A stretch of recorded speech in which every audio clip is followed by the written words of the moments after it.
بسم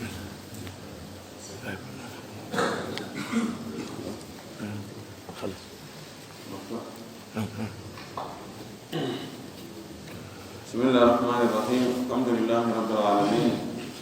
وصلى الله وسلم وبارك على نبيه الأمين وعلى آله وصحبه ومن تبعهم بإحسان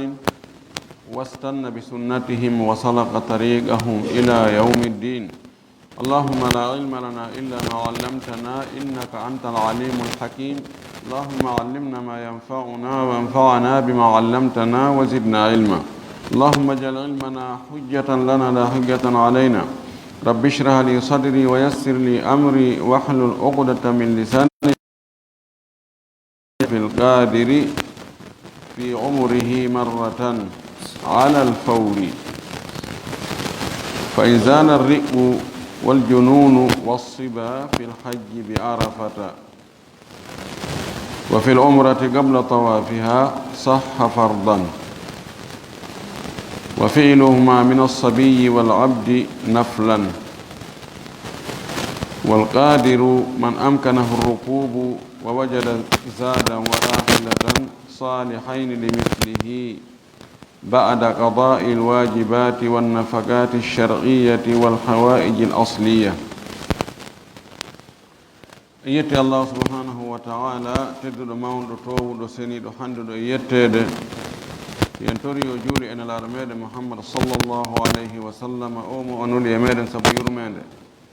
Yo juuli e sahaba ɓen fof, o juula e hoore kala jokkuɗo dina ka ɓe jokkuno kan. Allah tawra ka dina jokkuɗen, allahumma amin. Walli fiiɗo yo Allah o yurminen yurminamo o addi ɗo dambugal mawngal e dambuɗe fiqhu ɗen. O wi kitabul manasiki, dambugal fi dewe. Innama kitab haray dambuɗe buyno nder ton. Fuqaha ɓen ɓe inna kitab, ɓe inna bab, ɓe inna fasl. Kitab ɓuri yaajude, haray dambuɗe serɗuɗe no nder ton. Bab haray masalaji serɗi no nder ton. Fasl fayre ko masala gooto woni nder ton, ma masalaji nanduɗe. Manasik jam'u mansab ko dewal. No wi'e hirsugol annusuk ko noon e dewe ko heewi ko hara hirsugol no nder ton. Golleji hajjuɗe e golleji umra ɗum,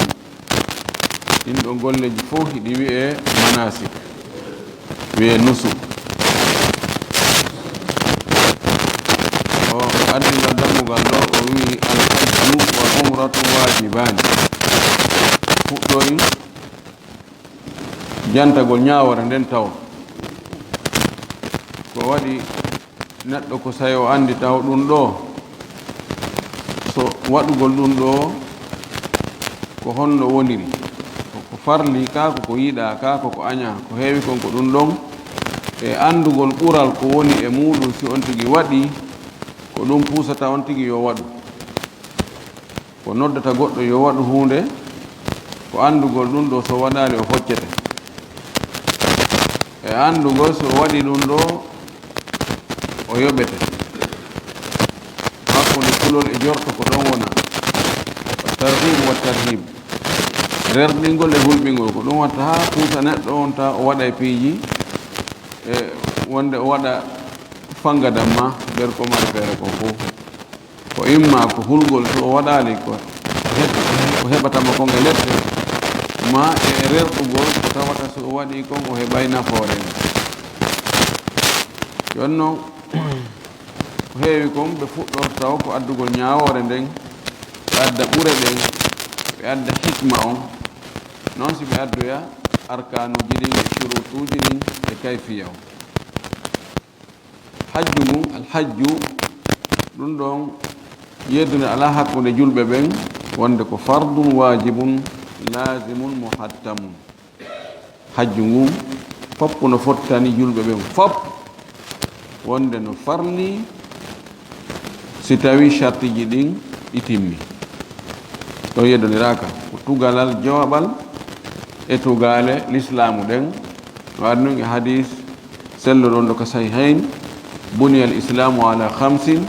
شهادة أن لا إله إلا الله وأن محمد رسول الله وإقام الصلاة وإيتاء الزكاة وصوم رمضان وحج بيت الله الحرام لمن استطاع إليه سبيلا. كلنا فتنا. أما عمره no yeddondira hakkunde karama ko ɓe yalli ko farilla ka ko sunna. Jumhur en yaari wonde ko sunna tentuɗo e nder gurdam ɗam. Imam Ahmad e qawlu lil imam Shafi'i e yaari wonde ko wajib ko waɗɗi ko farilla. Woɓɓe go sendidiri hakkunde wonɗo Makka e mo wona Makka. Hoɗuɓe Makka ɓen ɓe wi ɗum ɗon ko sunna e maɓɓe, ɓe wona Makka ɓen ko farilla. Wal woɓɓe no yahi wi wonɓe Makka ɓen wona hay sunna e muɗum, ɗan noon ko hajju ngon tun kono umra. Kono ko selli kon ala ko sendi wonɗo Makka e mo wona Makka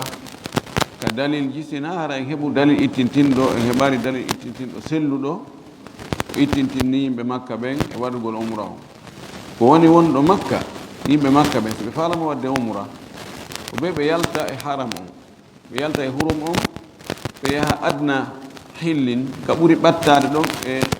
hillu on. Hillu koko Allah subhanahu wa ta'ala no waɗa ni Makka hurum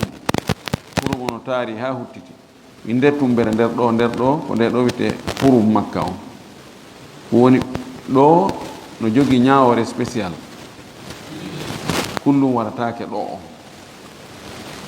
Mo waɗi ko boni nder ɗo on o sowante bone on, ɗum ala ɓawoto. Nder ɗo leɗɗe wonɗe nder ɗo ɗe sinar ko idhir mahara ko tawata ko neɗɗo awani hoore muɗum, leɗɗe Allah fuɗi ɗo ɗe soppirtake ni tum, mbarodi wañatake nder ɗo. Ani ɗon ɗon hurum on no jogui ñawoje spécial e tawata leydi Allah luttude ndin ala ɗen ɗon ñawoje. ɗum noon warna keerol ngol ni waɗi ni ko ni ɗo hakkude ɗo ɓaawo to wiyete hil nan toon no dagi waɗugol ko dagi waɗugol kon fof e leyɗe luttuɗe ɗen. yon noon wonɗo Makka so faram wadde umra be o yalta o yaha ka ɓuri ɓattorande mo woɗon ɓayno position muɗum hakkude suudu Kaaba ndun e hillo on no ɓurdi nokkel gota no woɗɗiti ha nokkel gota no ɓatti koɗa ko ɓuri ɓattorde ko kawete Tan'im ɗon yaltugol yara Madina ko ɗon ɓuri ɓattorde ɓe yalta ɓe yahat ɓe yaltoya frontiére hurum on ɓe anniyo toon waɗi hajji on e umra on be on tigi waɗa dewe ɗen nokkeli ɗiɗi waɗa seeɗa muɗum ka hil seeɗa mum ka hurum wattako ka hurum on tun wattako ka hillu tun kono ɗo ɓuri sellude ɓe kamɓe kadi haray umra on sen wi ko sunnatele maɓɓe sen wi ko farilla e gurnan ɗan haray ko farilla e hoore maɓɓe farlagol hajju ngun jangi hadith on ɗa neɗɗo sallllahu alayhi wa sallam ñande go maaki ya ayuha nnas inna allaha gadi kataba alaykum lhajja fa hujju fa qala rajulu afi kulli ami ya rasul allah فسكت النبي صلى الله عليه وسلم ثم كرر 3 مرات ثم قال النبي صلى الله عليه وسلم لو قلت نعم لوجبت ولما استطعتم almaki hey ko onon yo jama ko onon yo yimɓe Allah farli e hoore moɗon hajjugol hajje nani goɗɗo e nelaɗo ko hitande be hitande nelaɗo fanki nelaɗo ko hitande be hitande ko fanki nelaɗo ɓe ko onon goye mon e wolande ko hitande be o maki simi inni hi farloto e hoore moɗon on wawata on tagantake hajjugol hitande be hitande ana ko e nder hitande nden ko nde wootere e nder gurnan ɗan ko nde wootere wona hitande ɓe hitande Allah subhanahu wa ta'ala wi walillahi ala nnasi hijjul bayti man istataa ilayhi sabila Allah farli Allah no jeyi e hoore yimɓe ɓen yoɓe hajju ka suudu Kaaba wonande marɗo feere ɗum ɗo ko bi ijma'il muslimina anna al hajja فرض واجب على من توفرت فيه الشروط في العمر مرة واحدة amma umra on ko ɓuri sellude kon kadi ko farilla wonande taganaɗo e nder hita e nder gurdam nde wotere ɗum ɗon ɓuri sellude ko addi ɗo kon yonno koye hoore hombo ɗum farli ko wi alal muslimi koye hoore julɗo alhurri dimo almukallafi hellifaɗo almukallaf huwa alaqilu albaligu takalifu الشرعية كلها تشترط للإنسان أن يكون بالغا وأن يكون عاقلا لأن الرسول صلى الله عليه وسلم قال رفع القلم عن ثلاثة عن الصبي حتى يحتلم والمجنون حتى يفيق والنائم حتى يستيقظ توكر ko julɗo ko waɗɗi ko julɗo dimo hellifaɗo qadiri taganaɗo ɗiɗo o janti goɗɗi goo ko shurutu alwujubi wa sihha goɗɗi goo ko shurutu sihhati faqat jillidiri ɗi الإسلام والحرية على القول الإسلام بالإجماع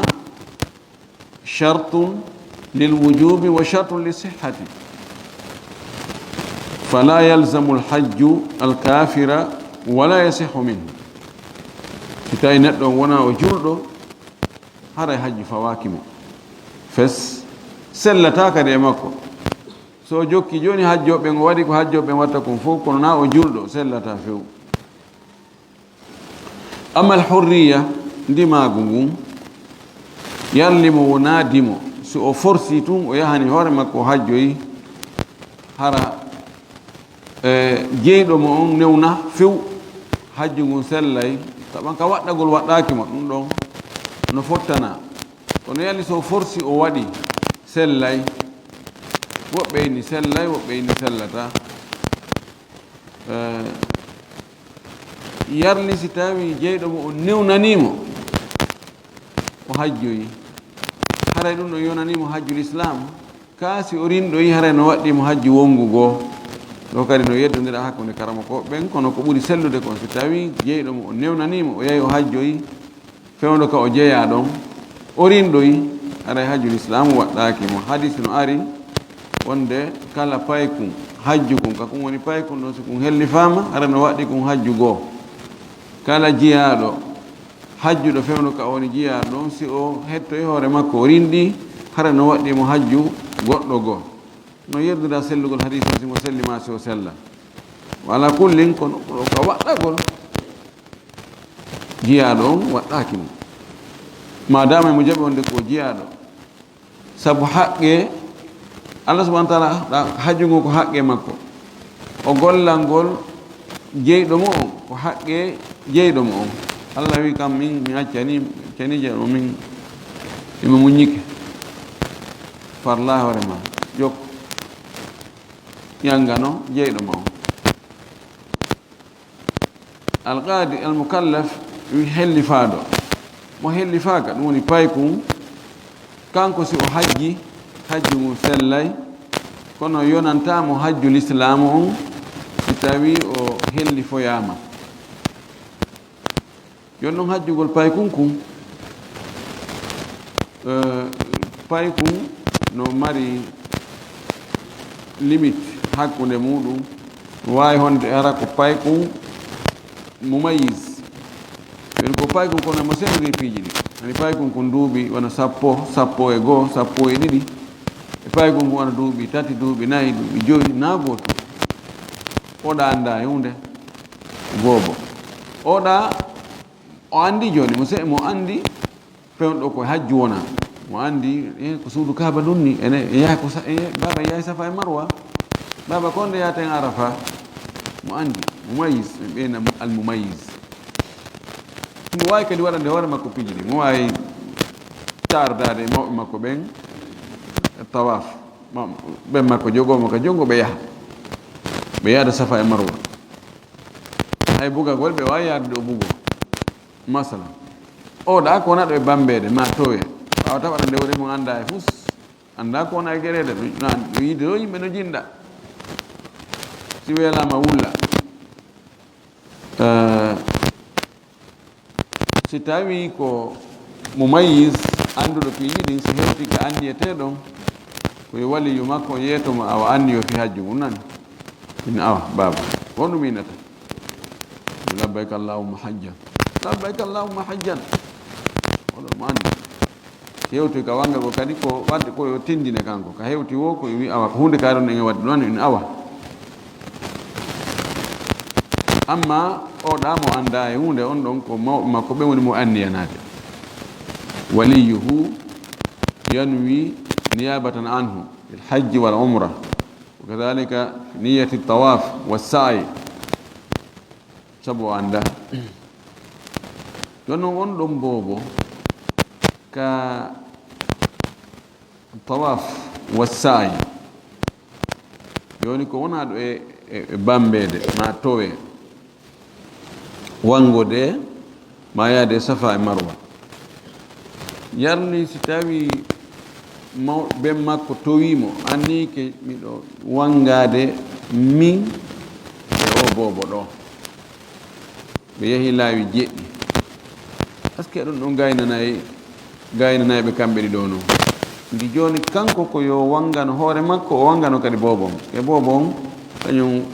wangagol makko ngol yonata na kanko woni e wadde ɓay simo ronda na kanko woni e wadde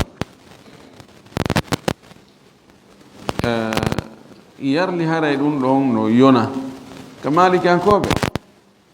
e woɓɓe goffuga ha en goo ɓe inni yonata o anniyoto hay simo towimo o anniyo ko fi makko kanko o wango ko makko ha o gayna so gayni ko makko o anniyo noon jani ko fi payko kum o towi kum o wango fi makko hiɓe wi wurin e feƴƴintinni ɓe ni so o wangike o annike ɗum no ko fi makko fi pay kunkum hay goto maɓɓe yonanta aray boni o heɓani pay kon heɓali kono woye on goɗɗo maɓɓe heɓay dey ko noon ka sa yahugol hakkude safa e marwa no metti jiccinde masala on si tawi o annike ko fi maɓɓe kamɓe ɗiɗo waɗi wanga ngon yehi laawi jeɗɗi yalni yonayɓe kamɓe ɗi ɗo noon so ƴetti o qaida to ida tafagat ibadatani min jinsin wahidin walam yahtalif maqsuduhuma dakhalat ihdahuma fi l ukhra wonde si dewe ɗiɗi hawrodiri tawi fandare majje on serta ɗe naatodiray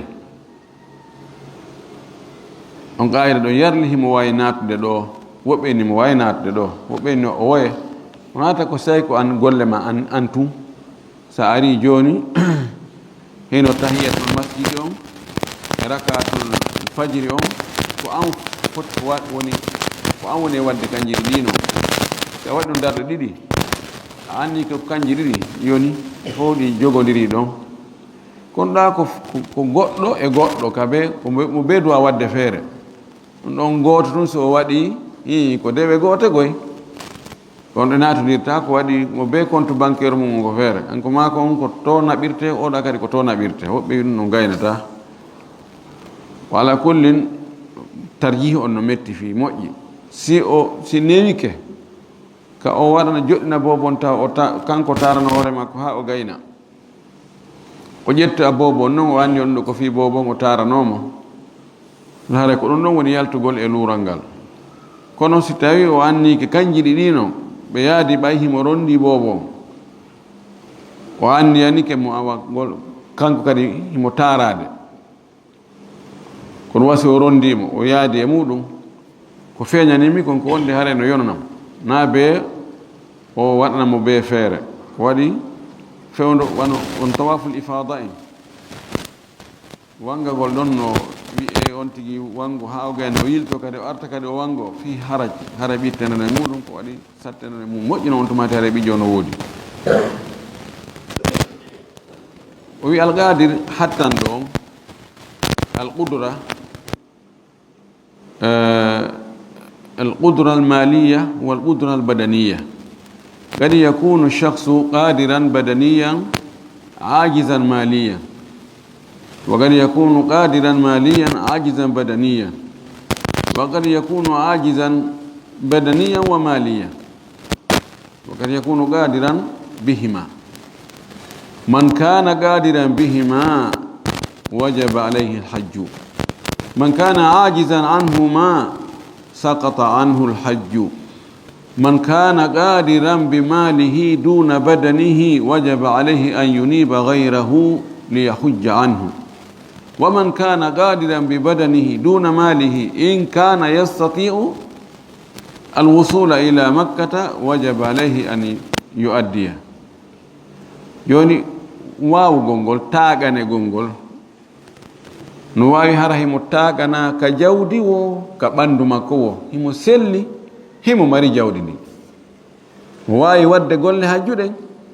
himo mari kadi jawdi ko o waɗira tagana oɗo waɗɗike mo yo hajju. So hajjali unaadi hoore makko e tana. ɗum no ɗuri noon hande taganaɓe saliɓe yaade fewu no filla e ali no filla kadi fayin e Umar radiyallahu ta'ala anhu ɓe wi mo tagana hadisa ali on no wi'a ko nelaɗo maaki, kono ko ɓuri sellude kon ko mawqufun alayhi. wonde mo taganama hajjugol ka ɓandu e ka jawdi o hajjali, so faala ñande maayo yo maayo ko al yahudajo ma an nasarajo, kono nanelaɗo maaki noon ko ɓeeɗa maaki non hulɓini. no wawi hara kon tigi tagana o taganaka naka jawdi wona ka ɓandu, ko nayejo ronkuɗo kof ma nawnuɗo mo tañƴinaka ndikkay o mara kadi hay fus, o mara ko yoɓa goɗɗo hajjanamo oɗo hajju fukkike e makko waɗɗaki mo fus, ko Allah liman istata ilayhi sabila mo taganama. no wawi ta on tigi no taganaka jawdi moyen no woodi kono cellal ala ma nawyino wawata wadde golle ɗen kañum, kono noon no mari jawdi ko yaara. oɗo wawro noon no waɗɗimo yo lonti goɗɗo goo ko hajjanamo, yo yoɓu goɗɗo goo hajjanamo, o waddo e nuga sahala ka yeeso. no wawita on tigi no taganaka ɓandu kono jawdi ala, kono noon so hewti golle ɗen mo wawi wadde ɗe. oɗo so tawi mo ɓatti makka mo wawi seppugol yaha, kono yimɓe hoɗuɓe takko makka ɓe wano taif, wonɓe taif wonɓe jidda, ɓeɗo haray no waɗɗiɓe yoɓe seppu ɓe yaha ɓe waɗa hajju ngu. mara ko wonɗo makka ɗo ma ka dawahi ka balliyeji makka, ma oɗo so tawi koko woɗɗitiɗo hara ɗon kadi fukkike o woni o wawata, ko waɗi possibilité fi seppugol hewtoya toon waɗɗaki, o wawata. wono enen wonɓe gaɓen waɗɗaki. taban si oɗo mo waɗɗaki so o forsi o waɗi sella ka sellata, kono waɗi ɗum ɗo oɗo ko shartul wujubi la sharta sihhatin. so tawi joni wano mawɓe meɗen seppirano ga immo ga yaha duuɓi ɗiɗi duuɓi tati no seppude hakkude ɗo e makka hewtoya waɗa golle ɗen, ɗum waɗɗanoki ɓe few, ɓe ɗaɓɓiraki ɓe lettu hoore maɓɓe ɓe yaha ha toon, kono ɓe wakkilike ɓe yeehi ɓe hajjoyi sellay hara no selli, koni waɗɗanoki ɓe few. waɗɗanaki goɗɗo seppugol ɗo hitande duuɓi ɗiɗi fiyo hewto e makka waɗa hajju farlaki few. kono noon son tigi waɗi hewta, kono noon nawnuɗo kadi o forsa hoore makko, o gerta ha o wakkilole o tilfo ha o hajja, kono koye hoore tampere kanko kadi waɗɗanokimo. kono noon so waɗi haray no selli, so waɗi hajju ngu haray ngu selli. o wi ɗo fi umrihi marratan, ɗum ɗo no waɗɗimo e nder gurdam makko ɗan laawol gotol, alal fawri ko e hoore e hawjere e hoore heña heña. e inni alhajju hal huwa ala alfawri aw ala tarahi. tarahi ko nde wonti heeɓi feere o non gasi nde wonti heeɓi feere o probléme ala, ka ñande ka condition ji ɗin timmi o nden hitande ɗon waɗɗike mo yaw o waɗoya. masala yeddodiraɗo hakkude karama koɓe ɓen. imamu Shafii o wi e woɓɓe goo non ala tarahi, ko nde on heɓi feere o yo tun hara ɗo yo mayde hara hajjoyi tawi mo andi wonde o mayata jumhur e wi alal fawri malik abu hanifa ahmad fi riwaya ɓeɗo wi alal fawri ko ɗon e ɗon ko charteji ɗin timmi o koyo ale so woni e nde hitande ɗo condition ji ɗin timmirimo o heeɓi fere ko yara hajju ngu himo selli ngun hajju ɗon laawol ngol no newi corona ala covid lan yahi muli allah yo mulu ɗum few waɗɗike mo ngun hajju ɗon yo yaw sabratul khilafa on kon to woni si tawi on tigi o heɓi possibilité yahugol o saati ko non so Allah jaɓi ko arata 2023 mi yahay 2021 himo mari moyen on fopp no timmi wona 2022 tun o maaya hara mo jogii bakkatu ka o jogaaki bakkatu so wi alal fawri hara mo jogii bakkatu so wi alal tarahi o mara bakkatu mo newnanano accugol ha 2023 kono mayre nden lombike hakkunde ari hadisaji nelaɗo men sallllahu alayhi wa alihi wa sallam o maaki taajjalu bilhajji fa inna ahadakum la yarifu aw la yadri ma yaridu lahu o wi hawjire hajju ngun waɗe hajju ngun heña heña sabuna goɗɗo mon anda ko no weeɓitantomo yeeso nawnaje e perde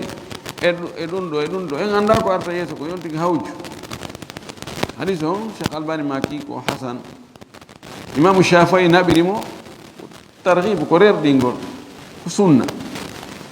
wona farilla kono wonugol alal fawri on wo aqrab ko heña ka on condition ji ɗin timmi o ko on tigi waɗa na yo satin few so satini ɗo ha mayde nden tawimo e mum hare mo jogii bakkatu o fa in sala riɓɓu si iwi noon jiyagu ngu wal jununu e feetere nde wassiba e paygel yagal ngal fil hajji ka hajju bi arafa tawa himo kande imo arafa wonali ɓaawa arafa daregol wa fil umrati ka umra ɗum qabla tawafiha ko adi wanganagol umra on sahha aray sellanimo fardan farilla joni sen ƴetti konngol wonde jiyaɗo on so hajji fewno ka woni jiyaɗo ɗon o rinɗoyi haray no waɗɗimo hajju l'islamu ngun nguɗa hajju ko hajju naafilo sen ƴettingol konngol ɗon o hajja o yaha o anni yo hajju o yaha ka arafa yimɓe arafa tawa ɓe yiwalɗo ɓe arti musdalifa jeyɗo mon noddamo téléphone allo ama so mi rinɗinima nani allahu akbar ye mi rinɗi o continue noon hajju ngu goltugon fewde ko fuɗɗoto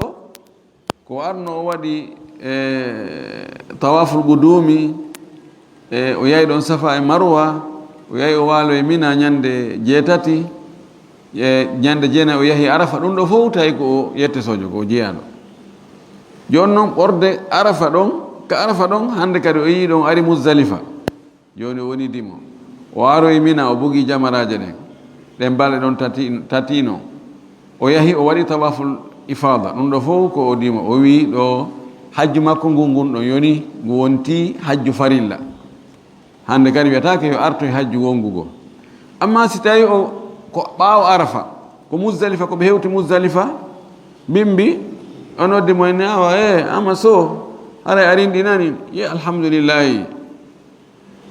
eyi ɗo o timmini noon hajju ngun ko lutti ɗon kon o yahi o bugii jamaratul agaba nde ñande janngo muɗum o bugoyi jamaraji ɗen tati noon faɗɗi janngo mum ila akhiri wi ɗo haray hajju l'islam ngun fukkaki e makko sabu on lanmaki alhajju arafa hajju ngun ko arafa tawi ko wiyete hajju kon tigi ɓuri ɗumanade kon feƴƴi ɗum ɗa hande kadi ko heddoto ko naafilo tawi innen ko o feetonoɗo kono ɓeyade e makko tun o waɗi ɗum ɗo fo ma ko feetuɗo lontini goɗɗo ma feetuɗo on lontinana lontiɗo mo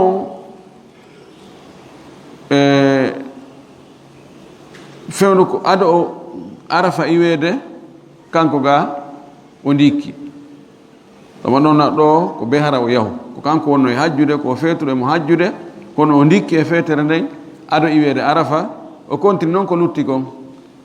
ga fo o wanno tawi waɗɗaki mo par ce que feetu ɗon waɗɗaki mo kono ka sakkitode to ɓorde arafa heɓe yeeso toon tawi o ndikki oɗo kadi hajju makko ngu selli ngu woni farilla farlaki mo yoɓutugol wongugo amma so continue ɗon ko feetuɗo ha arafa iwa yaha muzdalifa o ndikki haray ngun hajju ɗon ko hajju naafilo no waɗɗimo hajjatul islam ko noon ko o paykon non o fuɗɗino ko o paykon o yahi kono fewno ko arafa ɗumanete ɗon tun mande kelle fiye yani e makko o yi mande kelle fiye wasi ko jiwo o yi ɗon farilla masi ko paykon o yi ɗon waɗi ɗon istimna o yani mani yalte o hoyɗiti ɗon ihtalama ɗon ɗo haray ado arafa on ma ka arafa ɗon haray hajju ngu selli farilla siko yeeso arafa on haray ngu selli kono ko naafilo ɗum ɗon siko ka hajju siko umra ko ado wanganagol umra on andi umra kañum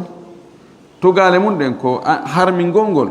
e wangagol ngol e yaago safa e marwa no woni farillaji muɗum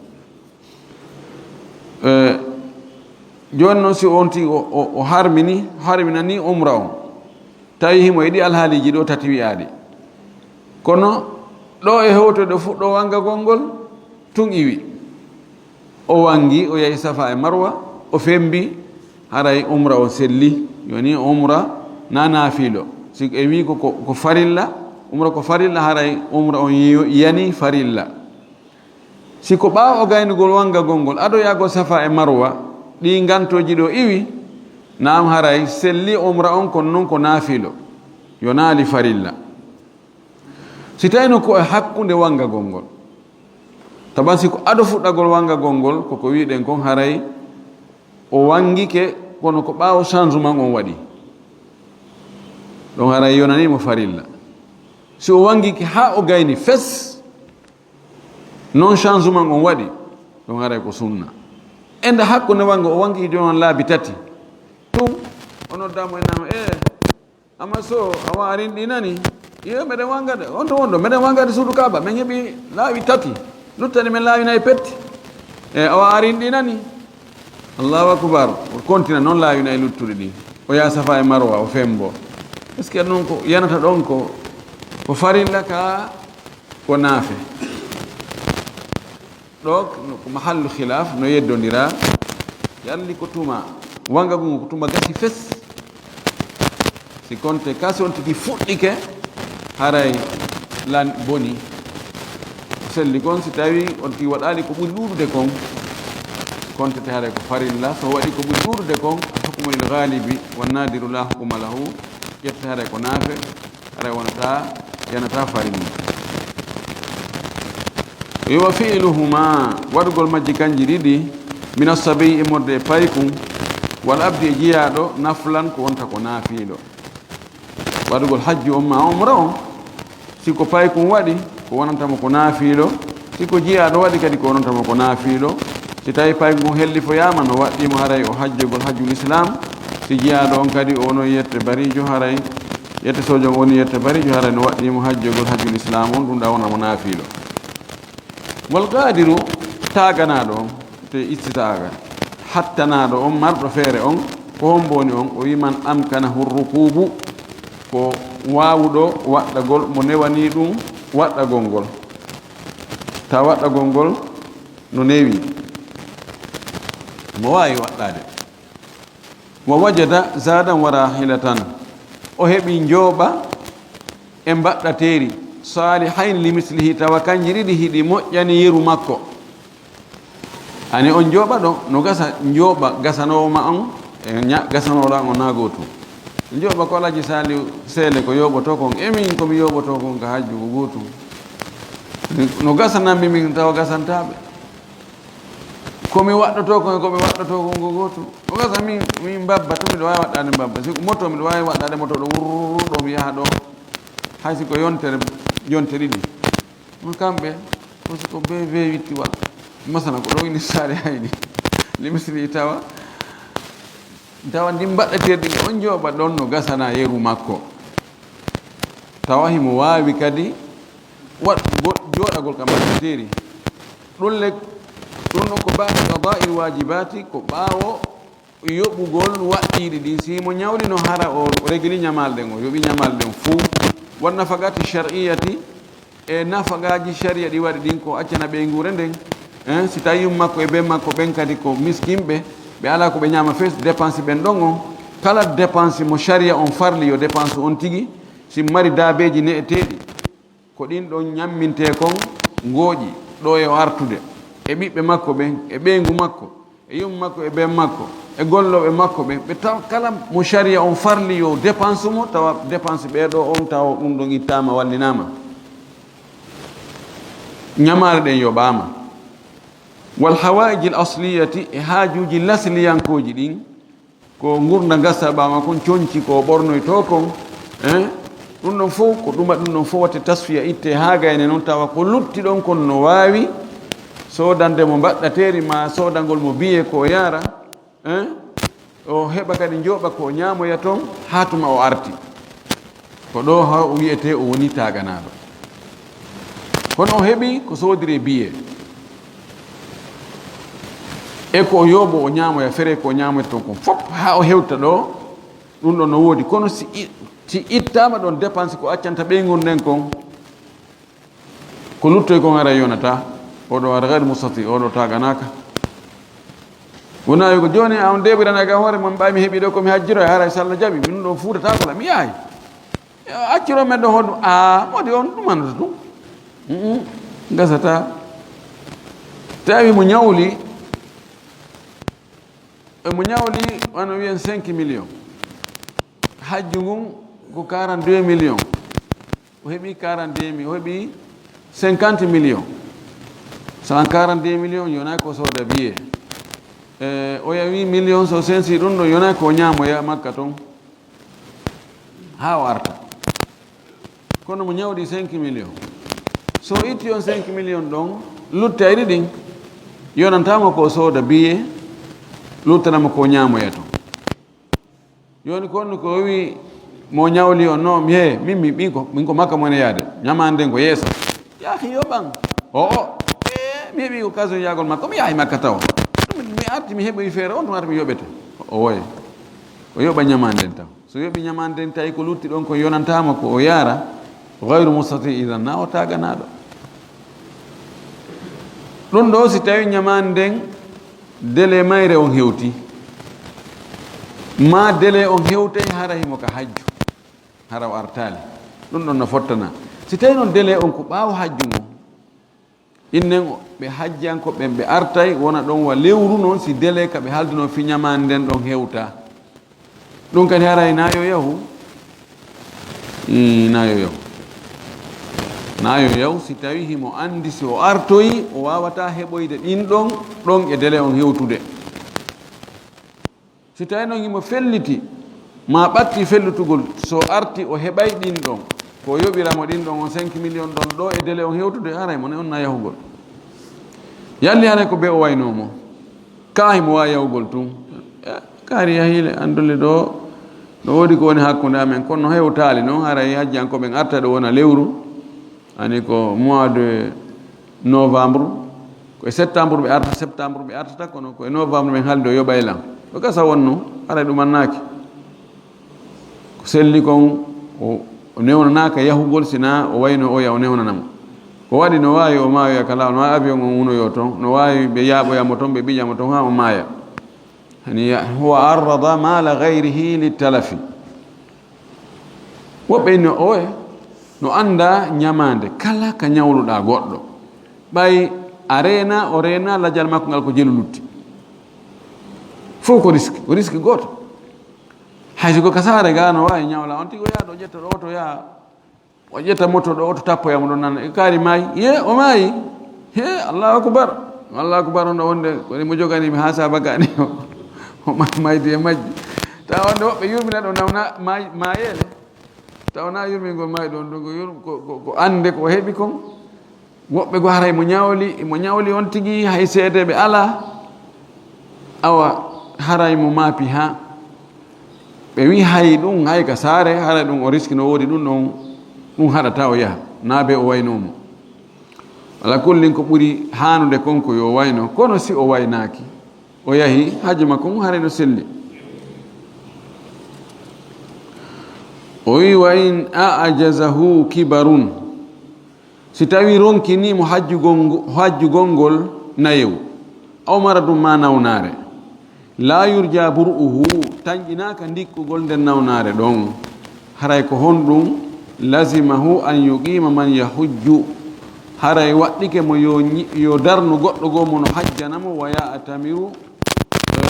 anhu o waɗa umra on fi lonto makko hada huwa al ajizu badaniyan al qadiru maliyan oɗo woni taganaɗo on ka jawdi kono ko ronkuɗo ka ɓandu o wata waɗirande hoore makko ɓandu makko ɗum dalil mum on sonnajo goo arno o wi ya rasulallah inna faridata allahi lilhajji ala ibadihi adrakat abi la yastati an yaquma ala rahilatin afa ahujju anhu alhujji anhu sonnajo wi nelaɗo farilla allah on e hoore yimɓe ɓen ka hajju tawi ɓen an en kono ɓe taganaka jooɗagol e mbaɗɗateri ya ha ɗo makka ɓe wawata ɓe nawyi yomi hajjamɓe an maki hajjamɓe idan haray si tawi on tigi o taganaka kanko waɗangol hoore makko imma saabu nayewu ngun ay nayewu no naɓa goɗɗo ha tawa on tigi wawata tawa o wonti hande kadi yanganteɗo wonti paykum tawata waɗande hoore makko golle hajjuɗen ma nawnare si tawi no tañƴina o ndikkay o yiɗo la yurja bur'uhu tañƴinaka ndikkugol makko oɗo haray koɓe lonti si tawi no tañƴina o ndikkay koyo habbo hatama o ndikki o honto ɓorde honto min haythu wajaba nokku kadi waɗɗimo ɗon kanji ɗiɗi hajjon e umra on wa yujziu anhu ɗum ɗo yonamo wa in ufiya bada al ihram hay si tawi o ndikki kanko ɓaawo mo lontini on harminalngol hajju ngu yomin hayso wajaba inna joni on tigi ko woni ko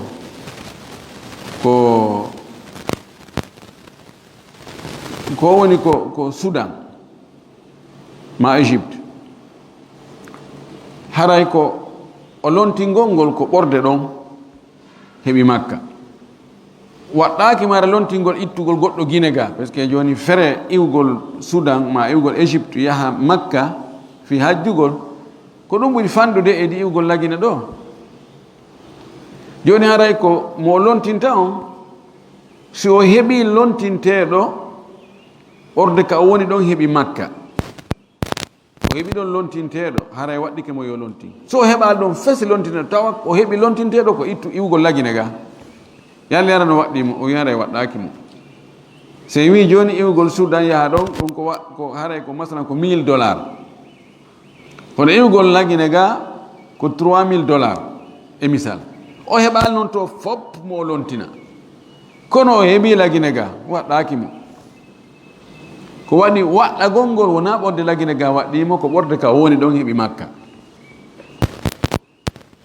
o wi oɗo si o lontini goɗɗo on ɗon waɗanimo golle ɗen haray yonimo ɓeɗo homɓe nawnuɗo on e nawyuɗo on ko ɗum ɗo woni konngol jumhur ngol Imam Maliki wi Imam Malik maki wurɗo hajjantake few on tigi so nawyi ma o nawni o tañƴinaki o ndikkay goɗɗo hajjantamo waɗɗaki mo haysi mo mari jawdi ko finance waɗɗaki mo few o maki mo maayi noon haray on ɗo no wawa hajjanede kono o hadis mo janngude nan hari selluɗo ken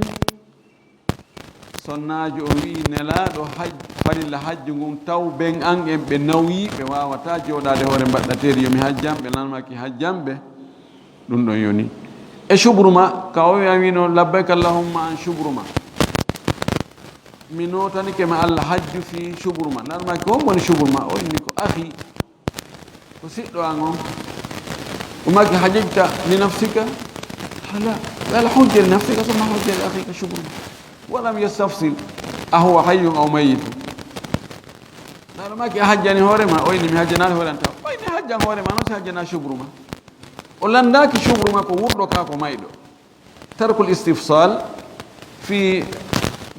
مقام الاحتمال يحمل على العموم في المقال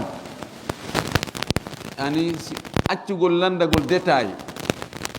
tawale ɗon no wawi no tangina no waɗirani no waɗirani kono landaki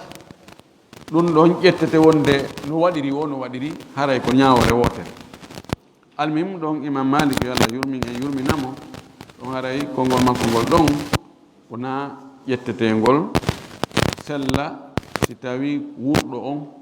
mo jogi ɗi gantoji ɗo ɗiɗi sabu nayewu ngu ma sabu nawnare nde tañinaka ndi kayde ɗum haray ko yo hajjani amma ko yimɓe woni wadde ɗo joni hajjano ya yoɓana ton goɗɗo hajjana mawɓe muɗum tawa mawɓe no wawi hajjande hoore mum yimɓe selli kin yimɓe filta cippo ay bonoru kono moyen ala ko ɓe yaara joni profite ene joni ɓay l'école ɓe no toon sa yoɓiɓe joni $1000 ɓe hajjante hajjana mawɓe ma ɓe inna joni fiyo ɓe wonu alhaji ɓe wona hajja joni yoɓa toon $1000 hajjana mawɓe amɓe tawa si tawi ɓe heeɓi ko ɓe yaara toon hiɓe wawi wadde golle ɗe ɗum ɗon ko sama kala ɗum ɗon haray ha jaɓatake few ɗum ko imam malik maki on ko noon woni woɓɓe noon ko noon woni wadde la charte on yo goɗɗo hajjan goɗɗo hara himo wuuri koye taw kanko wata waɗande hoore makko few ɗum gerda o wata nawigol angal moyen ko yaara kono so yeeyi o wata wadde saabu nayo ngu ma saabu nawnare nde tan ina ka ndikka nden joni noon a lontini goɗɗo saabu nawnare a tangi no dikkata few docteur ɓe ini nde ɗo nawnare nde ɗo lanni c'est fini aray ko laja naɓe mo natte kam mawɗon toon danko ɗon mo naɓe mo fuut natte mo fuuta kisa on tiguinna joni a wa yoɓanelan ɗon goɗɗo yanami hajju wersane hajjiyankojo o yaha o harmina hajji tum Allah dikkinamo tawi ko cancer on Allah dikkinamo few kani dikki iye o dikki Allah to dikki Allahu akbar menen on ɗo gari min wi lanni yaali komi windi ko wonde oɗo o dikkata no wawi wonde docteur ɓen Allah no jarriboɓe andingol ɓe wonde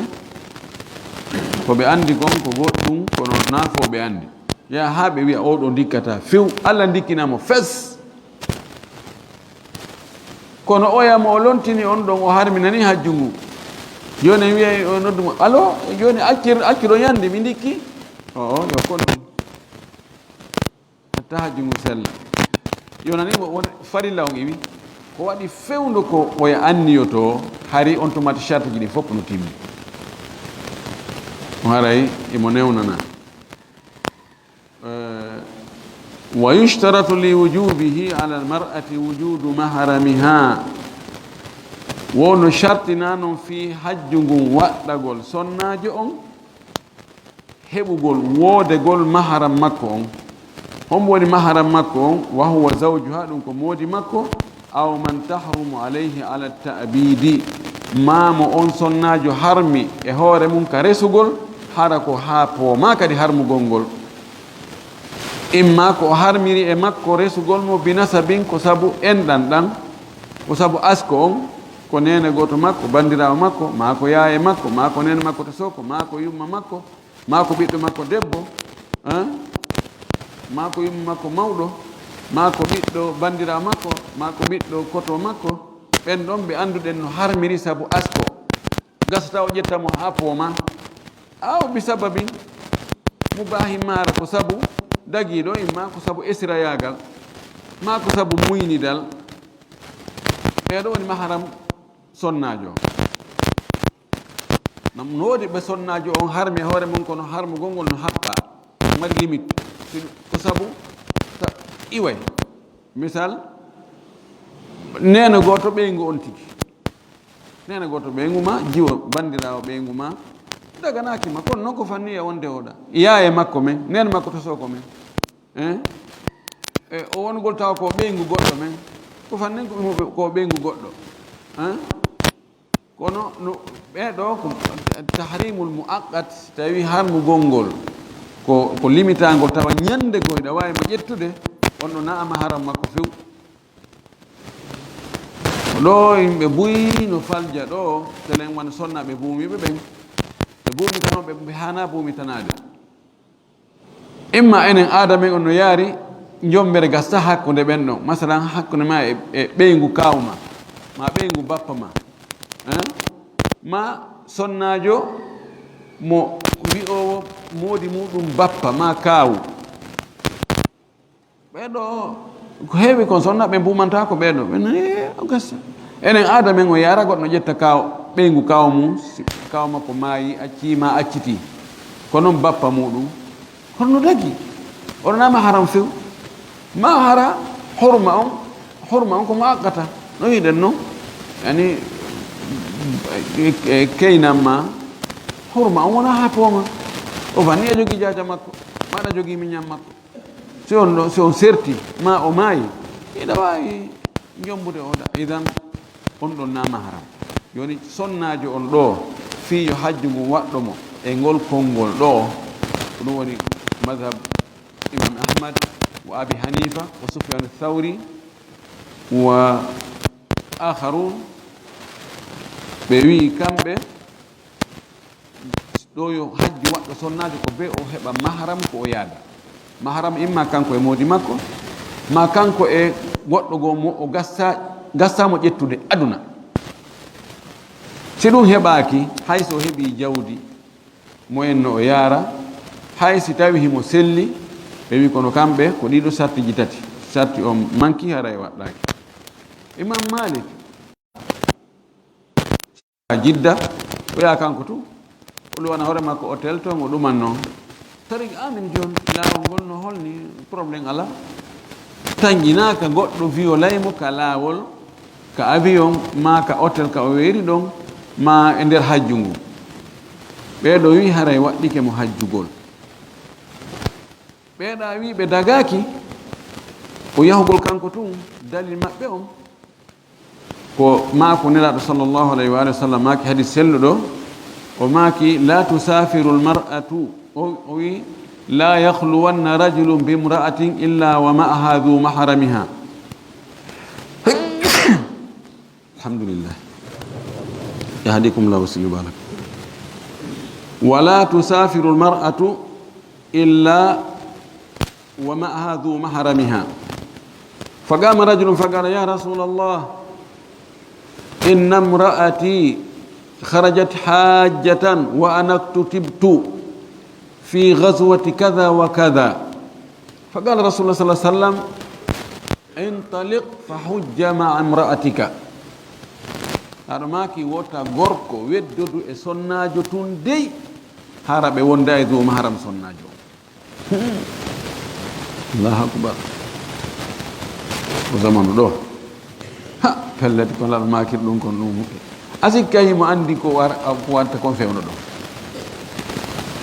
o maki wota sonnajo yahu kañum tun sinara mo wonde dow mahram makko o maki ɗum tun goɗɗo goo gorko go immi kam mbatto wi nelaɗo acci hakke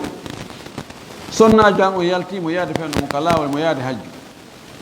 min noon ɓe windilan komi yahowo e guere e konu kaariwu e kaariwu mi windama toon ko e ɗin bataillon ji ɗo mi yata e muɗum waggol jihadi mi windama yahgol jihadi o guere ɗo e o guere ɗo minen fof woni windaɓe toon ɓe soldat ɓe windaɓe toon ɓe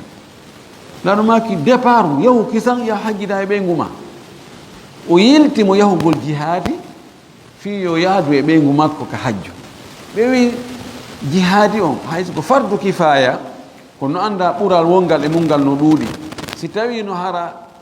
no newneteno yo sonnajo makko on tun yahu hara probléme ala bakkato ala laɗo yiltatanamo ngal ɓural ɗon e hoore hari o windama o gaynama tayib e daliji goɗɗi goo ɓeeɗa kañum kadi ɓe wi honɗum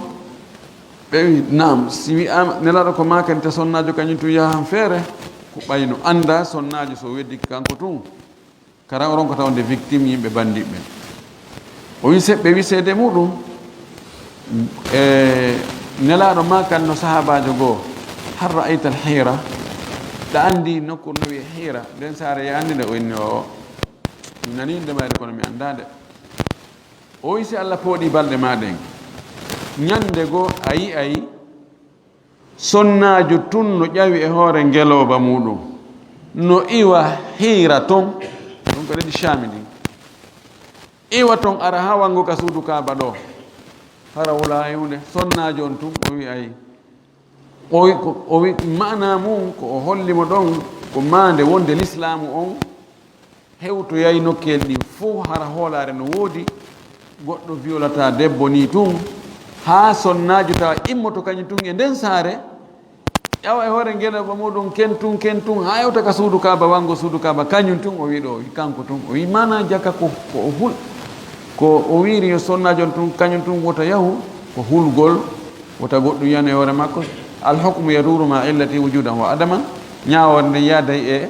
ella mum on ka woodegol e ka wasegol donc si tawi kulol ala harayno sella ka sonnajo on tun yaha si tawi yaadeteɓe holniɓe heeɓike selli ka sonnajo on tun yaha ko ɗum waɗi joni ɓurɓe ɗurde ɓen e karama koɓe ɓen hay ka hambaliyankoɓe ka hanafiyankoɓe ɓe arti e konngol imam malik ngol wonde e situation wonɗo on fewndo ɗo si tawi yaadeteɓe holniɓe heeɓike haray hajju ngu waɗɗike sonnajo on ko ɗum ɗo hande ko ɗum ɗo yaadi e alhaali o ɗum no anda no fanɗi ka yiyete sonnajo no viola e yahugol hajju ɗon haray no waɗɗimo joni noon si tawi en wi'i yaadeteɓe holniɓe heeɓike ma ɗum maharam debbo on heeɓike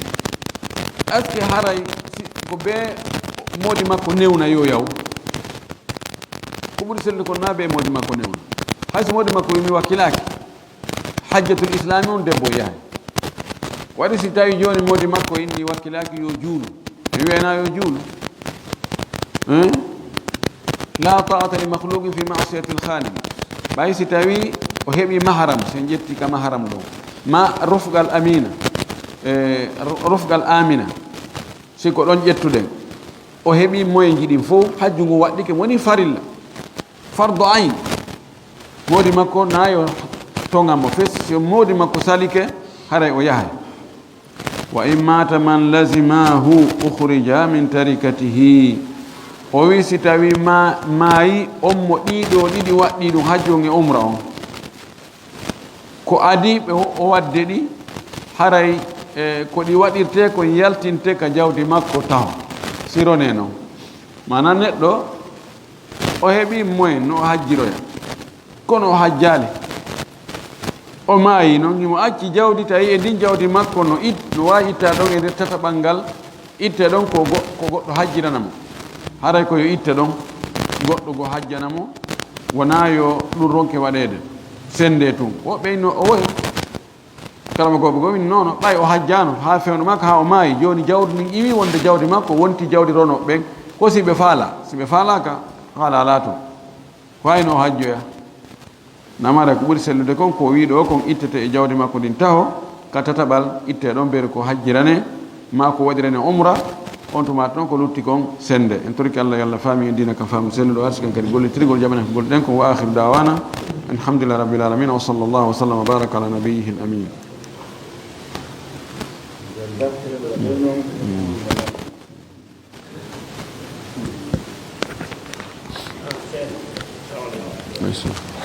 Okay.